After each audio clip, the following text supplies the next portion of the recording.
Okay, D-fits, we're going to talk about an L pull-up. Same mechanics apply that we're going to have with a strict pull-up, making sure that our shoulders are rolled back, internally rotated back, our core is engaged, which is going to be inevitable with an L-sit pull-up because we're using our core in order to get our legs up in that L-sit arrangement.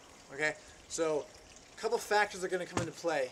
Your breathing is going to be a little harder, actually much harder, on an L pull-up, especially with a high volume during a workout because your lungs are closed and your diaphragm is closed with your legs up. So it's going to be hard to get that air in. So we want to be conscious of that and aware of that while we're doing this movement, especially with our strategies to complete a workout, in a faster time.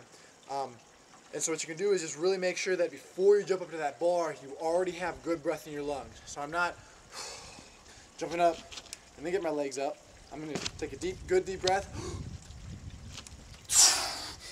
And then on my way down, I'm going to try to get that air in because that's going to be a little easier because I'm not flexing on my upper body. I'm just kind of getting that easy eccentric motion down. And so I want to bring my air in at that time and really make sure I'm breathing well because it's going to be hard to do that. Okay? So as you've seen, an L pull-up, essentially,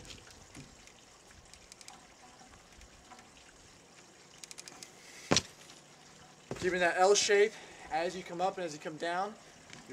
Your legs must be above parallel or above the 90-degree angle. You must close that angle in order to have a rep counted. You can't have an L like this. That's not going to count as a rep. You got to close that, make it less than that a 90-degree angle. Okay. Legs can be bent. That's fine.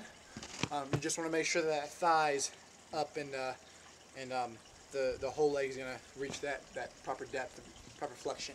Okay, so another factor that you're going to see is on your way down, it's going to be a little easier for you to initiate the next rep and to get your breath in as well, is if you push off the bar just a tad bit. Now we're not going to aggressively push off the bar as we would doing a kipping pull-up to where we want to come back in to reach that momentum and that spring, but we just want to kind of pop up the bar just a tad bit so that we can reach, or one of the main reasons is so that we can keep that flexibility in our hips in order to keep that L. You notice coming down and just kind of pushing off that bar, you may have a tendency to lose that L on your way down. So if you're doing this for reps, kind of push off, create a little bit of space from you and that bar, and then come back in to keep the L the whole time as you reach that extension and pop it back up in that pull-up. Okay? So you're going to notice on your way up during the second rep, it's going to be much harder. Typically, when you start the rep, just bringing your legs to the L pull-up will provide just a tad bit of momentum to get your first pull-up. And so you notice the first pull-up you do in an L sit is going to be easier than any of the next reps.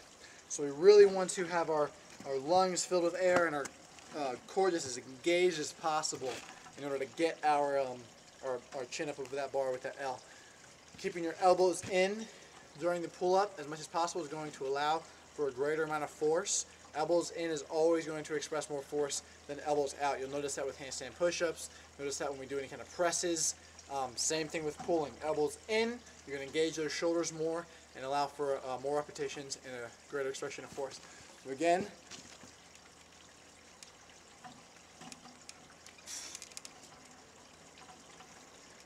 you can kip on these if you need to.